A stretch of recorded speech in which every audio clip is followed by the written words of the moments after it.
Welcome to AP CSA Unit 3, Lesson 2. Today we're going to go through 3 of the levels on this lesson. Levels 2, 3 that you were supposed to investigate using your activity guide or your Google Doc that was assigned to you. And then level 5, we're going to kind of wrap everything together.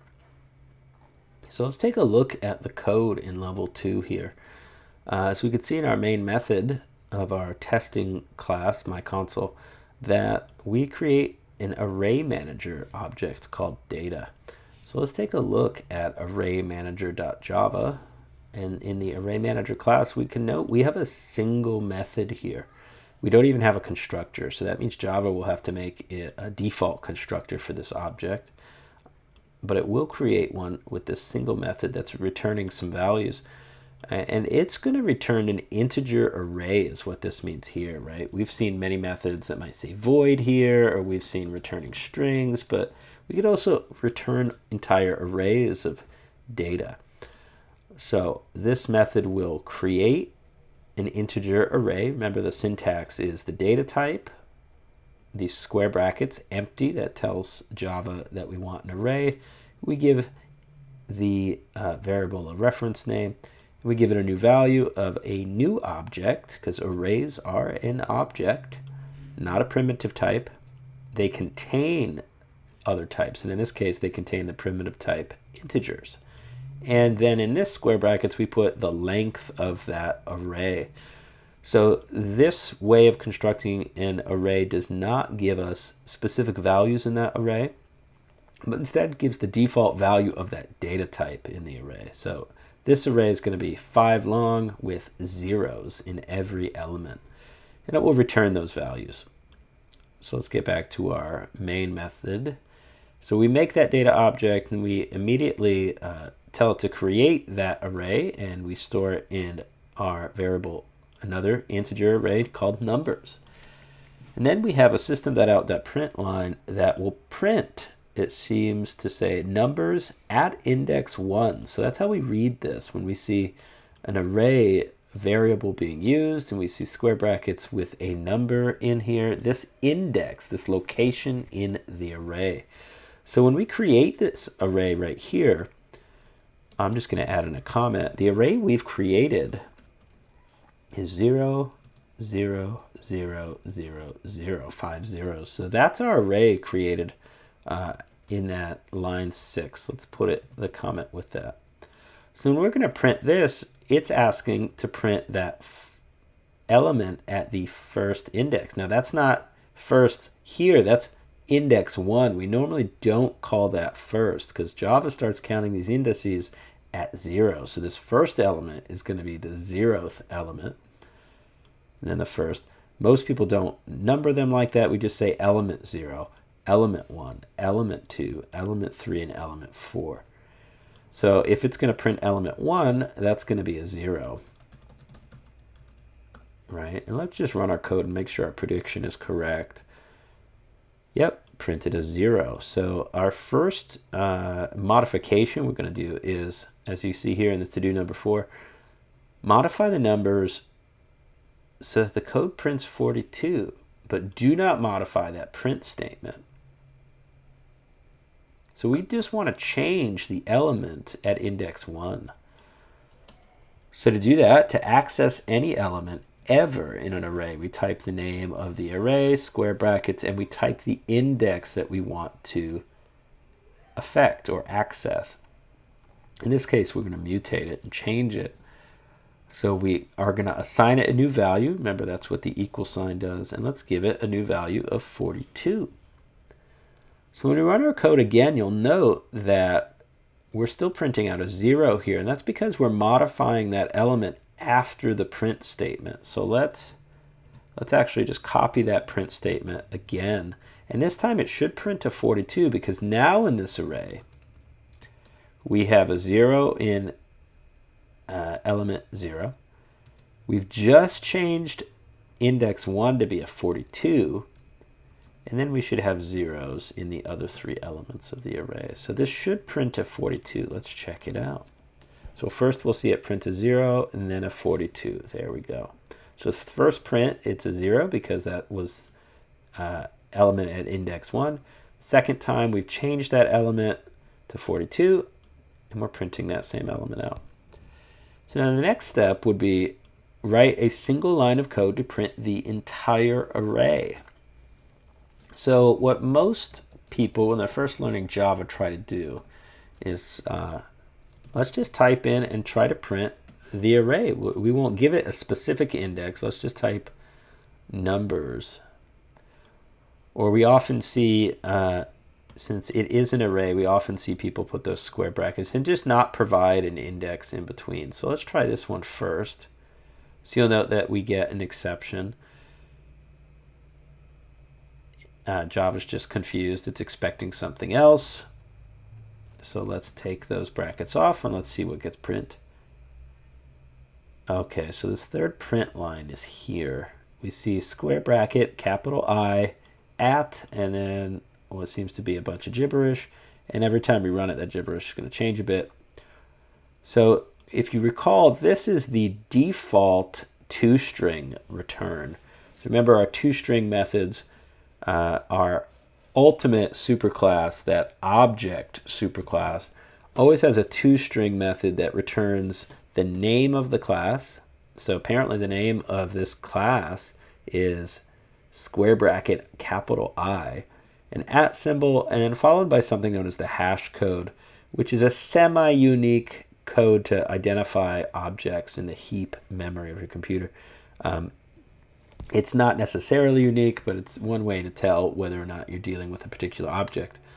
So this is kind of useless. We wanted to print out all the numbers in the array, right? We wanted to print 0, 42, 0, 0, 0. And this is giving us square bracket I and the hash code. So the square bracket I actually tells us we're using an integer array.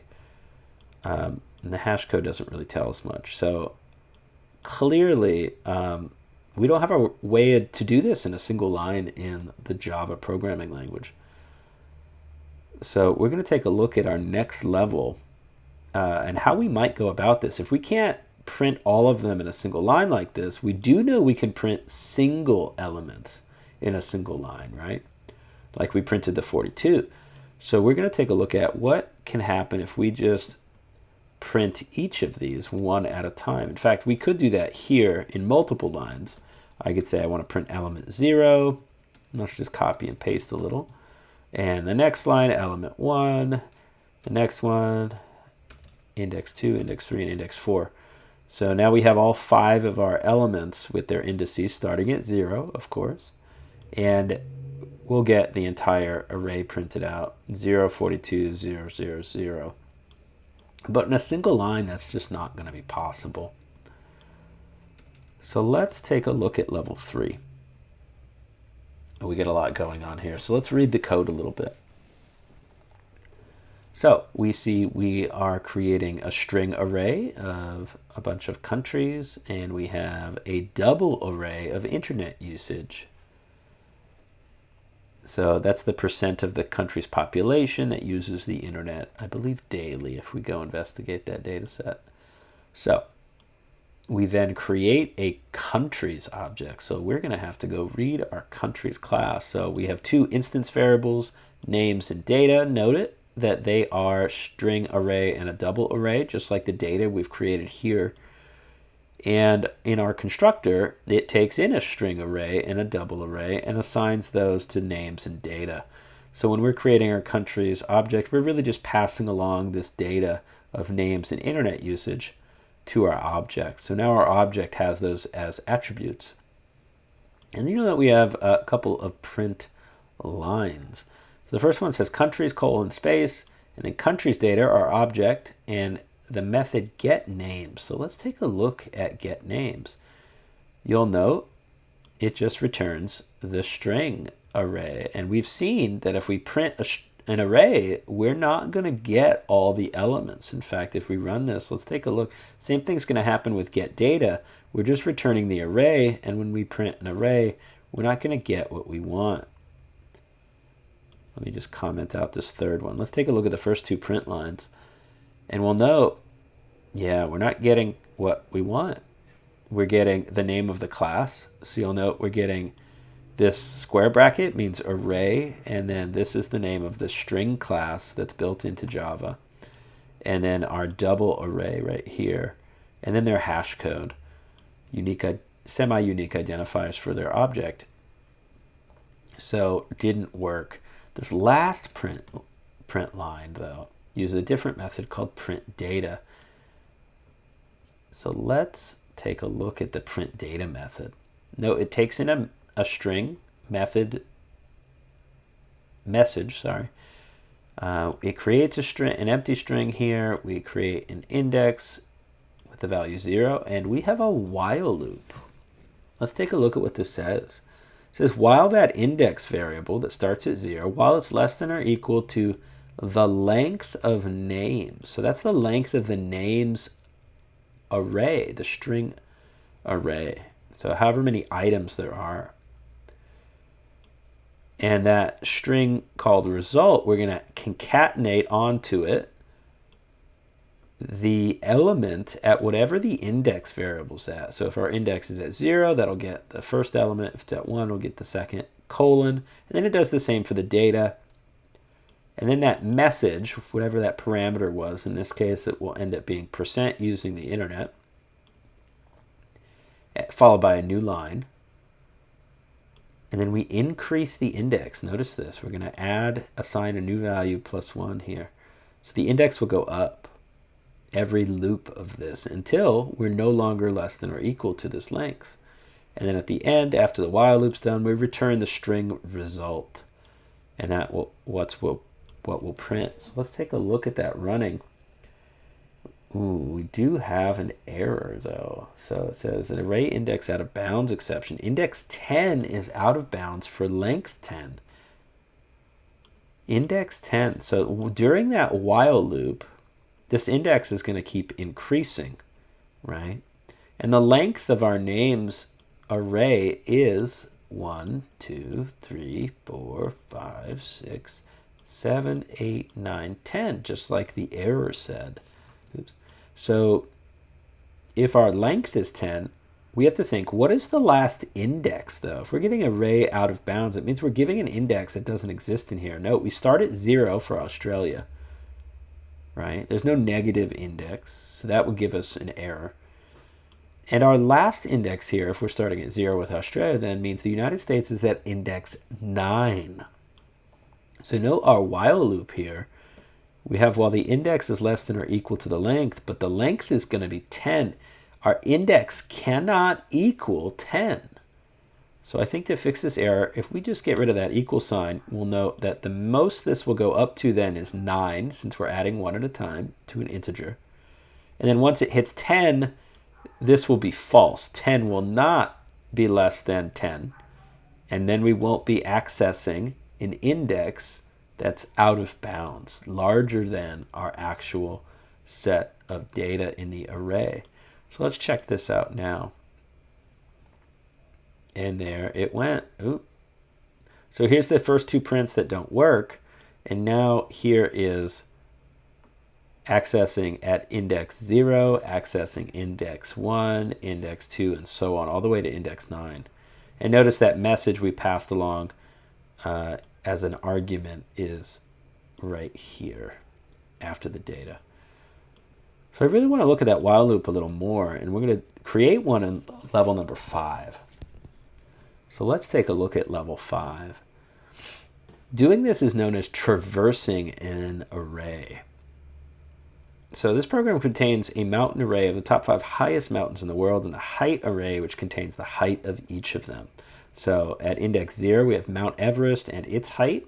At index 1, K2 and its height. Notice these indexes match up as they go.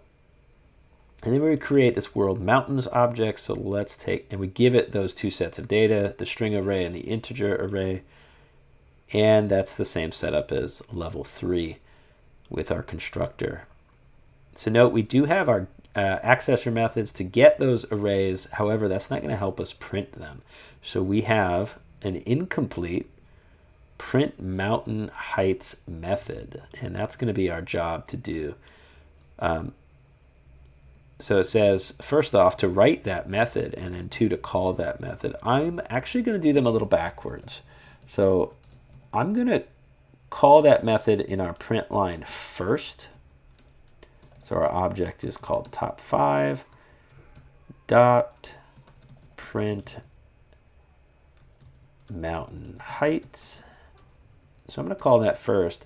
And you'll note running this, nothing is returned because that method currently returns an empty string here, mountain string. Now I put that in first so that as we go, we can run our application and test it and see if we have any issues with our method as we go. So let's actually do what it asks now and traverse the names and height arrays to create a string containing each mountain name and the height on a new line. So this is much like level 3. We're just going to recreate what we saw, essentially. So we have this result string that we're going to use. In this case, it's called mountain string, and that's what's going to be returned so that we can print it in our console. And then you'll note that we create an integer variable called index, and we give it the value 0. Let's do that. I'm going to do it under this to do. So int index. Sometimes this variable is called I for short instead of index. It's very often people just label it I. We'll keep it with index for now. And then we're going to create a while loop, and it's going to be set up that as long as that index is less than the length of the array. Now, if we want to get pedantic, we need to make sure that both arrays are the same length in reality, but we know because we're programming all of this that they do in fact have the same length of 5 each. So I mean, we could just put is less than 5 the length, but in case we want to add data to those names and heights, we're not going to do that. So names is the name of our instance variable that's containing that string array. So names.length will be what we type here. Now, why do we want to do that? Because every time through the while loop, what we're going to do is increase that index variable by 1. So you'll note it starts at 0, and we'll increase it by 1. And if we say that index is less than that length, it's going to go 0, it'll run, increase it to 1, it'll run, increase it to 2, run, increase it to 3, and you'll note that we'll get to 4 is less than that length, and then it will increase one final time to 5, and now the while loop's condition will break because 5 is not less than 5. So note that the valid values of index will go from 0 all the way to 4.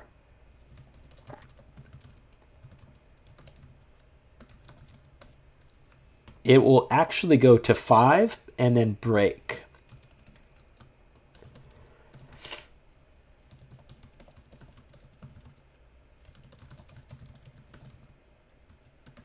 So when it hits 5, this condition for our while loop will break. So what this allows us to do is traverse or go through the entirety of an array. So this is known as a traversal. So now we can actually do something in here. You'll note the last line of our while loop will be that increase. And now we can use our index variable as the index of whatever array we want. So we're building up this string, mountain string. We're going to concatenate onto it the names, right? We have our names array, and what index will we add to it? Whatever the variable is currently at through the loop. So the first time through the loop, it'll grab the first element, the next time through the next element, and so on, because we're using that variable that's increasing from 0 to 4. So we're going to add that, and let's add a label of some kind like height. I guess we can add a label for the name as well. Or what we could do is add a number. Yeah, let's do that. So we can add index, which will be, it'll start at 0. So if we really want it to like number them, we can do index plus 1. If we put that around parentheses, that'll evaluate together. So this would start at the number 1 and go to the number 5, because our last index will be 4, and 4 plus 1 will be 5. So we can kind of label them, and we can concatenate onto that a string of a period and a space, concatenate the actual name of the mountain at that index, concatenate height, colon,